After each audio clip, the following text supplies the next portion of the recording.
Sa Pilipinas pa lang ako, pinapanood ko na yung mga video ni Janela in Japan. Actually, isa yun sa mga naging inspirasyon ko, kaya naging option ko talaga yung Japan sa pag-abroad. And kakapanood ko lang din nung interview sa kanya ni Tony Gonzaga doon sa Tony Talks.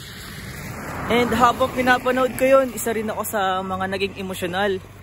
Kasi totoo po lahat ng mga sinabi at mga inamin doon ni Janela in Japan na talagang oo, maganda rito sa abroad. Maganda yung lugar, maganda yung living, masasarap and healthy yung mga pagkain. Pero yun lang yung mga bagay na gusto nila ipakita sa atin, no? But in reality, mahirap po dito talaga sa abroad, no? Napakadaming sakripisyo. Titipirin mo sarili mo, yung pangungulila. Minsan maaawa ka na lang din sa sarili mo pero yung talagang pinangahawakan mo is para to sa family mo, 'di ba? Para makatulong ka, 'di ba? Para umangat sa buhay.